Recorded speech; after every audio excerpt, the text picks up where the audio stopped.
Okay, looks like we have everyone out of the waiting room. So I'd like to welcome you all to our AM 101, the Keismond Show, NAR broker compliance deadline, and the ethics requirement in M1.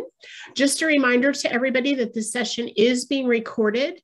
We archive all of our AM 101 sessions on our YouTube channel, and I will send a follow-up email to everybody who registered with a link to that YouTube channel. You can watch those videos at any time, so please go ahead and next time you go on, subscribe to it so they'll be easy to find because there's lots of great information in there. If you would, please keep your mics muted and put your questions in the chat and we'll get to those periodically. Keismond will pause and we'll get to your questions. So with that, I'd like to introduce our trainer extraordinaire, Keismond Trammer. Thank you, Peggy.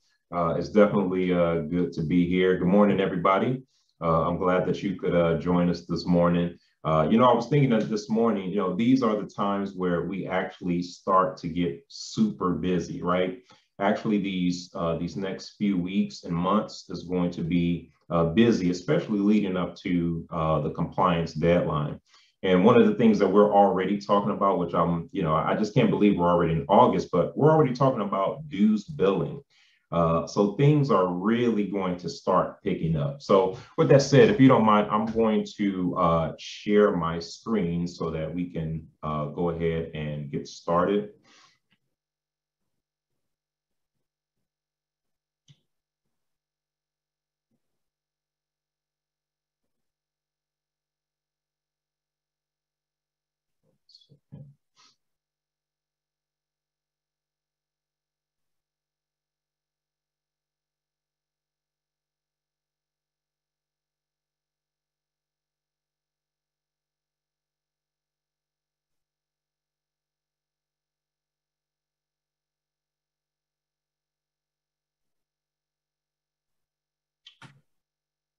Sorry about that. That's not the one I want.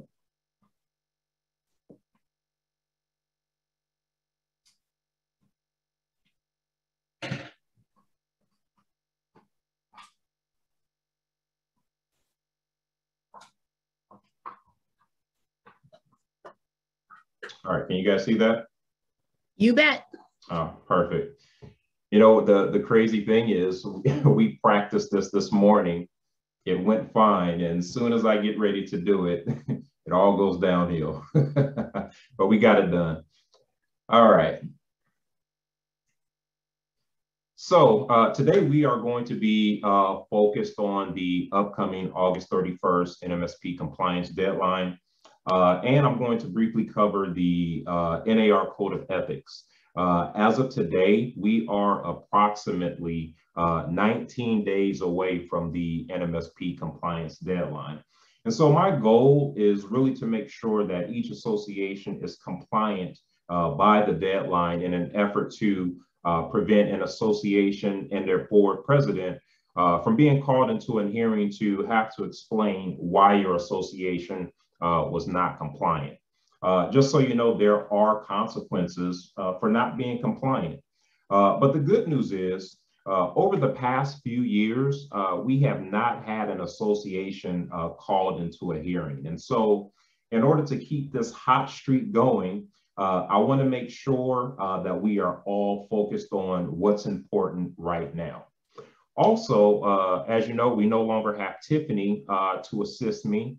And definitely going to miss Tiffany. So I am going to be managing the compliance deadline on my own. And so I am really going to not only need your help, but I'm also going to need your patience.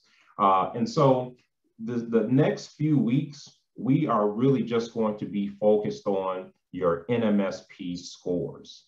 And so when we talk about the NMSP scores, we're talking about the variable dues process, which includes managing the BCT by monitoring your brokers and agents and uploading financial records to M1 and meeting deadlines, right? We actually have 3 deadlines each year related to compliance. Those dates are March 31st, August 31st, which is our main focus right now, and our last deadline of the year is December 1st. And what this means is all local associations must have a NMSP compliance score of 97% or higher at each checkpoint.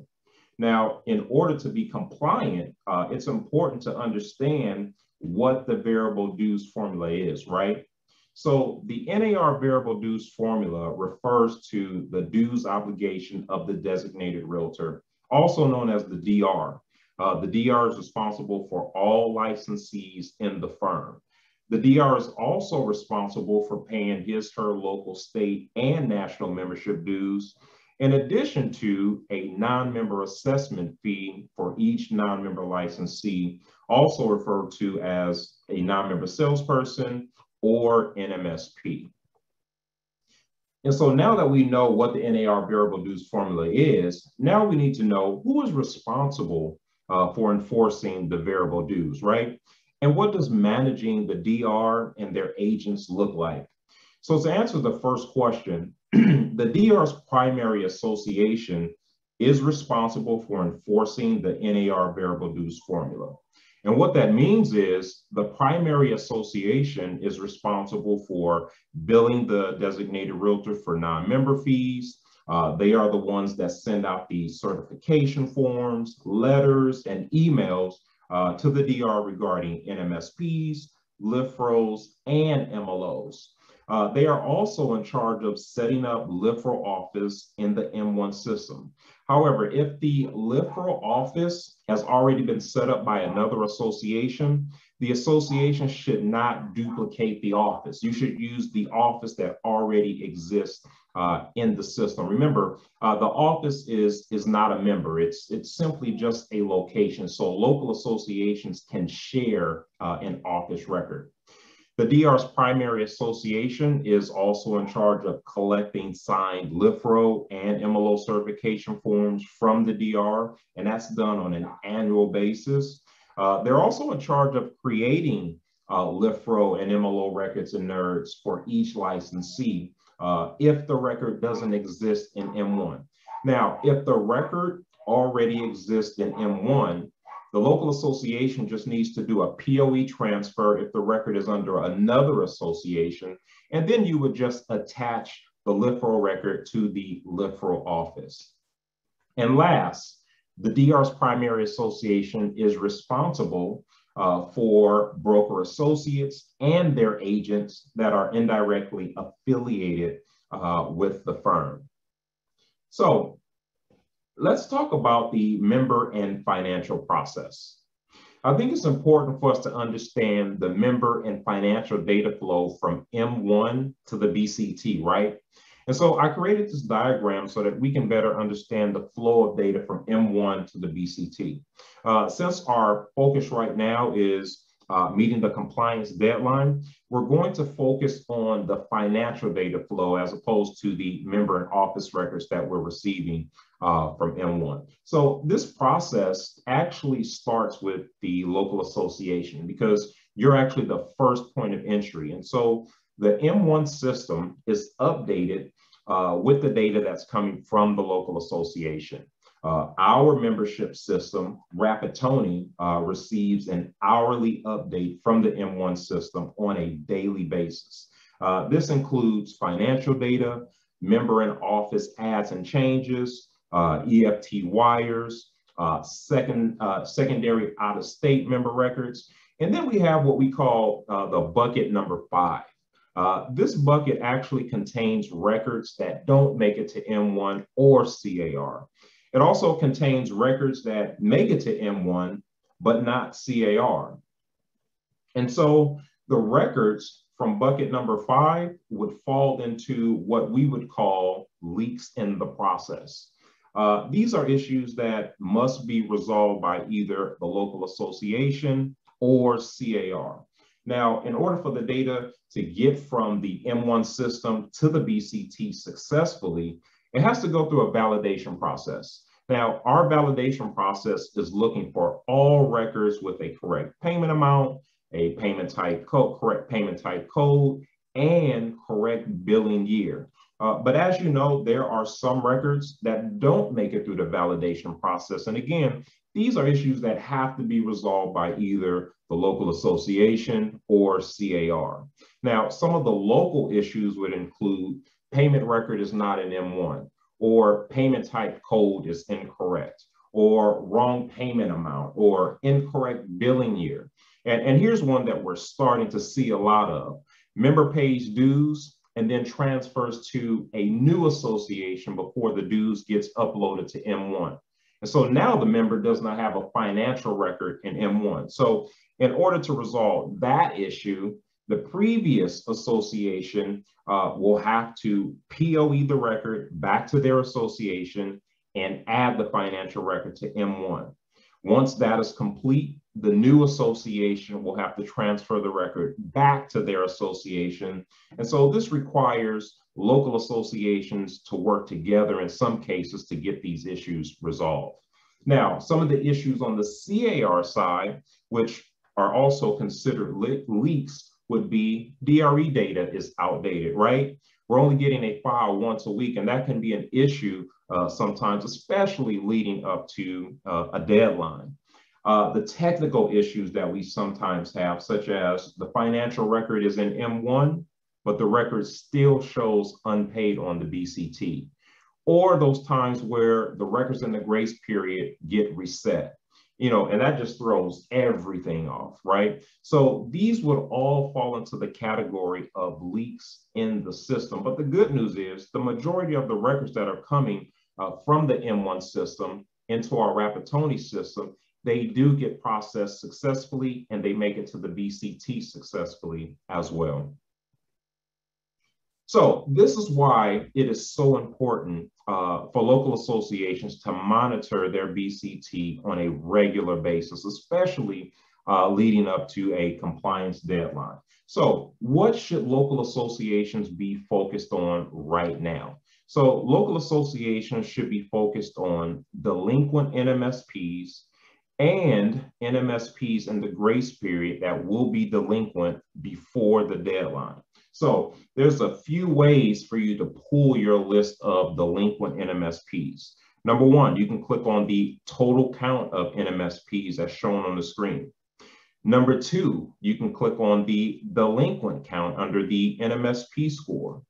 And then number three, you can click in the delinquent section, which will also give you a list of your delinquent agents. Now, after you click on one of those options, the system will display your list of delinquent NMSPs.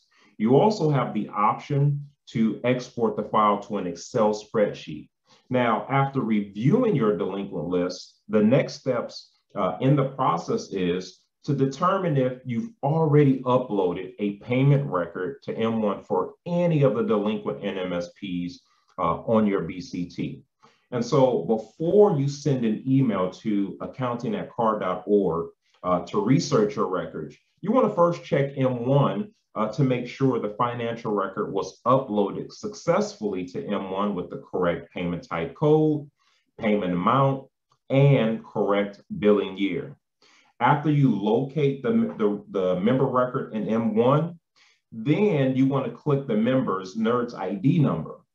Next, you will click member dues payments to display the financial record. Now, this is where you confirm if the financial record was uploaded successfully, and you can determine if the payment type code, billing year, and payment amount is correct. And so based on the information that's on the screen, you can see that this record has the correct information. The payment type, it says TAT, the billing year is 2021, and the payment amount is $184. So we should be able to receive this information from M1 successfully, and it should go through our validation process successfully and update on the BCT. So on your side, if everything is correct, then but the paid status on the BCT still reflects no, then you will send an email to accounting@CAR.org with the member's name and NERDS ID number.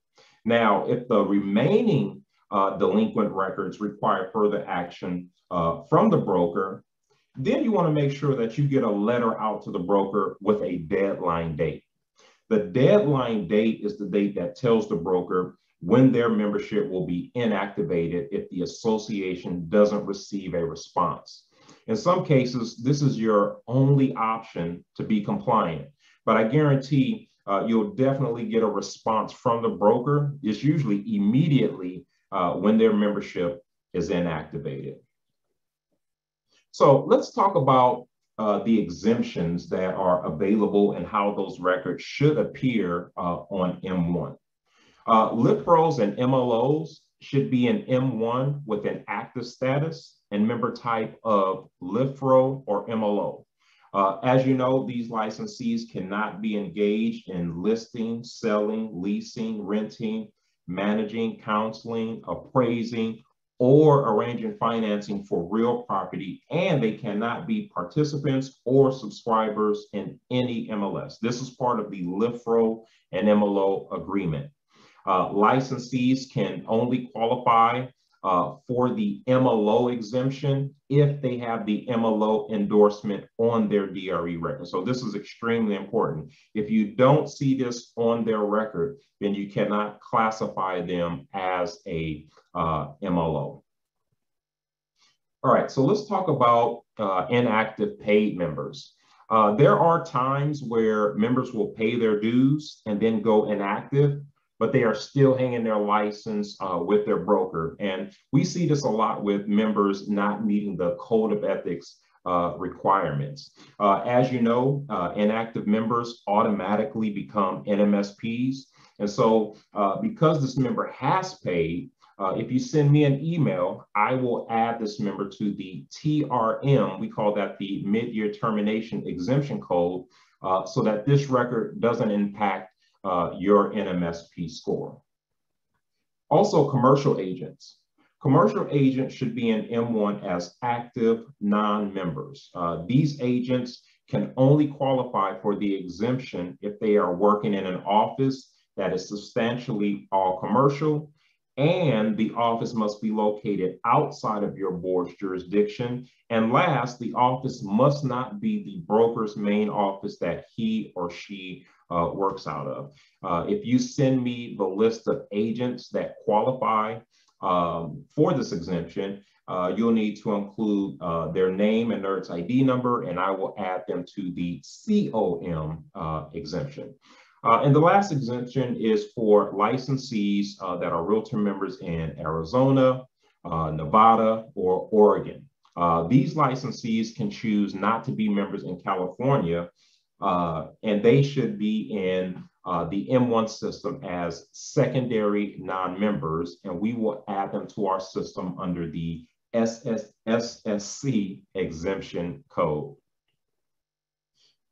All right, so. Keismond, before you move on, we have a couple of questions. Perfect. Diane Smith would like to know where they can access that letter to the broker.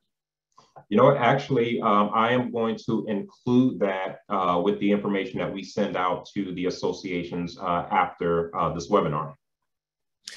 I gave her the exact same answer. And then so Margaret Donaldson wants to know if a LIFRO can be a transaction coordinator with clerical access to the MLS. Absolutely.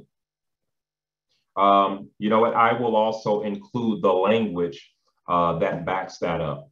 That is information that I believe it came from our bylaws, or it's information or language that I received from NAR that's in their bylaws, but I will include that language when we send out the information. So the associations are actually going to get a ton of information today after this webinar.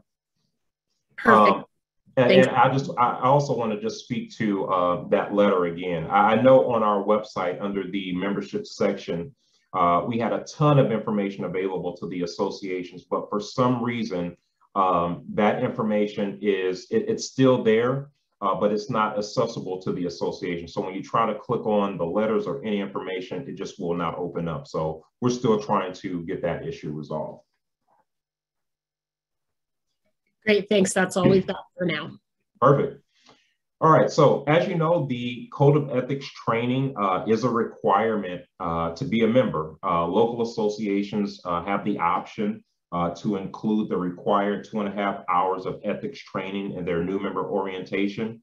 Local associations that do not offer the ethics course for their new members can have their members actually take the course through C.A.R. or NAR.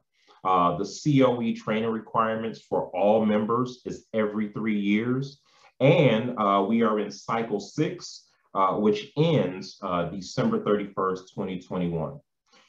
In order to determine if your members have completed the course, NAR has created an option for local associations to generate their list of members with or without a COE course from M1. So from the main M1 page, you can actually scroll down and click the ethics report. And then from here, you can actually generate a list of active members with or without the COE course. The good news about this report is it will include the member's email address so that you can actually send out your reminders via email to your members. Also, any local association can add a COE course for any member in the M1 system. So if a realtor who is not a member of your association takes your COE course, you can add the COE information into their M1 record. Under the COE information section, as you can see on the screen, you will click the plus symbol, and that will allow you to add the necessary information for the code of ethics. One of the things that I wanted to include on here is if you have to manually add the COE information to M1, this is some of the information that you can use when entering the course information for renewing members and the course information for new members that took the course through orientation. Also, if you need any additional information regarding the Code of Ethics, you can get that information from the Knowledge Center on M1. So once you click the Knowledge Center, next you will click on the COE tracking. And from there, you will find information regarding the purpose, policy, and procedures. And so that's just additional information that NAR has made available to all local associations. Keismond, we have a couple more questions here. Sure. One goes back to the last section. Sandra Perez wants to know, how long does an association need to keep records of LIFROs and MLOs? Well, once you inactivate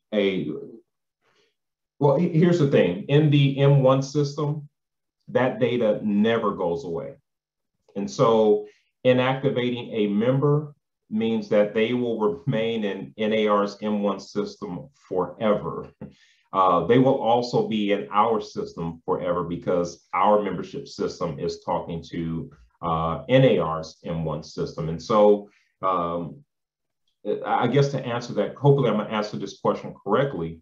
Once you inactivate a member, that member just needs to remain in the system forever because it doesn't go away. If you decide to remove it from your membership system, then that's fine, but just keep in mind that that record will remain in NERT forever. So if that member decides that they want to rejoin or hang their license with a broker again, then that new association will actually grab that same record and update it and make it active again. Did that answer the question? I think so. Let's see. Okay. Yes. She said the physical records at the association, like forms signed by brokers. Oh, the LIFRO certification forms. You know what? Let me check with Brian Polinsky to get that information. I don't want to give you a wrong year because I can't remember if it's 4 or 5 years or if it's less, but I want to make sure that I have the correct information. So I'll include that with the information that we send out after the webinar is complete. Thanks, Keismond. Mhm. And then Sarita mentioned that she sometimes has trouble accessing the report in M1. Sometimes it works and sometimes it doesn't. Is there another way to access it? You know, to be honest, Sarita, I think that is the only way that we are able to access those reports. I know NAR is making a lot of changes and upgrades to their M1 system. And so some of the features that they have in their system is going to be working one day and may not work, you know, another day. But I believe they are working to get all of those issues resolved as quickly as possible. Thank you. And then Monica wants to know if you could go over the SSC again. Sure. I'm just going to go back just so I can remember. Oh, yeah. So, all right. So these are licensees that they are realtor members. So they are realtor members in Arizona, Nevada, and Oregon. And they're hanging their license with a broker that's also a realtor member in California. And so they are members of C.A.R. And so in that case, these licensees would actually appear on your BCT.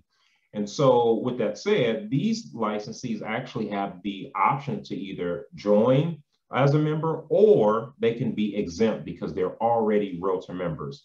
And so in that case, if they decide not to be members in California, then what you would do is you would just make sure that in their secondary record that you add them in there as a non-member under your association.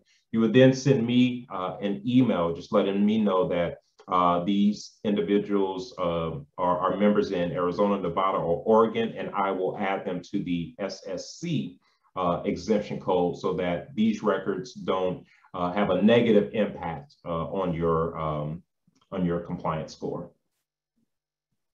Thank you. And then Levada asked if honorary members for life and emeritus members are required to take the code of ethics. And then Evelyn chimed in with the C2EX,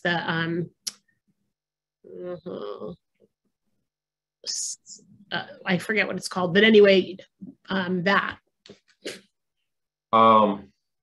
That's a great question. I'm definitely going to need to follow up with you on that. I was actually trying to do some additional research regarding code of ethics as well. I believe for the realtor emeritus, they do not have to take the code of ethics, but honorary member for life, you do have to take the code of ethics. Regarding the CE2X, I really need to get some additional information regarding that. I did see that on NAR's website. I wish I could, let me see, can I go there now? It's definitely located under the Knowledge Center, under COE tracking, and I believe they did mention that information. So it says in 2009, NAR Board of Directors approved the motion that if a member earns and maintains their NAR CTEX endorsement in each cycle, that will count towards their NAR COE course requirements. But I'm not sure if that answers your question. But that information is located under the information that I shared earlier. Let me just go back to that page. So that information is located under the Knowledge Center, under COE tracking. Oh, and as you can see, it's listed here. So this is the information that I just read to you. And there's additional information on this page that would probably answer those questions. Thank you. And then Margaret would like to know how up to date the report is, because she sees people that are still on it showing us that they need the ethics that just took it within a few days. So how often is that updated? So it depends on where they took the course. So if they took the course through NAR, according to NAR, that information is updated immediately when the course is complete. If they took the course through C.A.R.'s online ed, that information is not updated immediately because we're actually waiting for a file from a third party so that we can update. I'm sorry, not a third party. We're just waiting for a file so that we can upload that information to NAR. So that could take a few days to get updated on M1.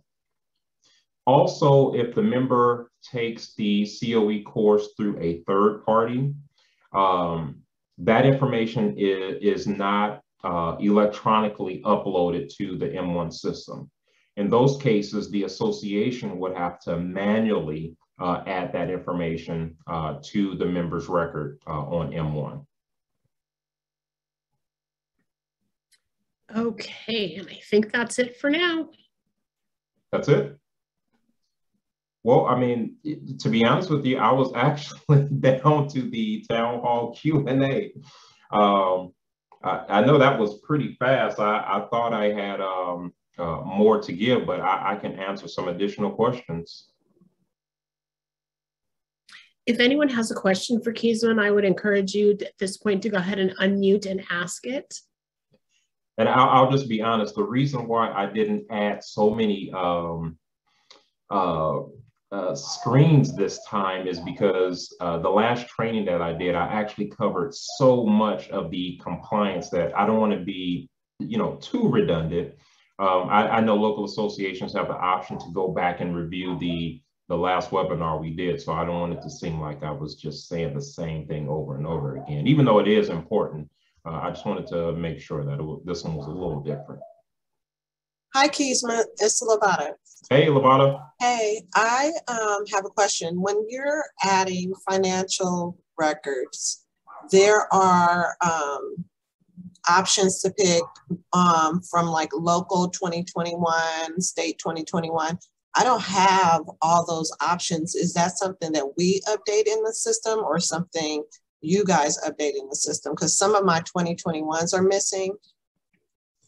So when you click the drop down, you're saying you're not seeing all of the payment type codes and bills. Yeah, some of them say 2020. Some, like, you know how I'm updating those ones that said they were for 2020, but they really are for 2021. So I went to update those, but they don't have those options. All right. So in that case, I would definitely need to take a look at that record. Do you know if any of those members are honorary members or if they're due? I'm going through the list now. I don't think they were honorary. A lot of them are paid members, and the financials didn't upload to M1 for one reason or another. Okay, but you're also saying when you go in to manually add the financial record, you're not seeing that information in the drop-down menu, right? Correct. Yeah, so sometimes when you don't see that information in the drop-down menu, it tells me that either the dues waived flag is set to yes, which means they're honorary, or we just need to make sure that you have the access, the complete access or POE access that you need to actually see that information in that drop-down menu. It's specific to each individual, like each member has a specific drop-down list, or? No, they should all have the same drop-down list, but it just depends on what their dues waive flag is set to. Oh, okay. I'll check that one. Yep. Keismond, we had a question in the chat also about where people could find the link to the last recorded session that you did on this. And I've provided that in the comments, but I also send it out with every single update that I do, every single follow-up to everybody. So just subscribe to that YouTube channel, and then you can see all of the archived trainings. Beautiful. Thank you, Peggy. Also, Evelyn Schultz provided me with a link to the NAR requirements for this ethics requirement. So I will post that in the follow-up as well. Beautiful. Thank you, Evelyn. Any other questions? Looks like you have covered everything. Great. Well, everybody, thank you for attending. Keismond, thank you for another great training. It was so thorough. I really appreciate it.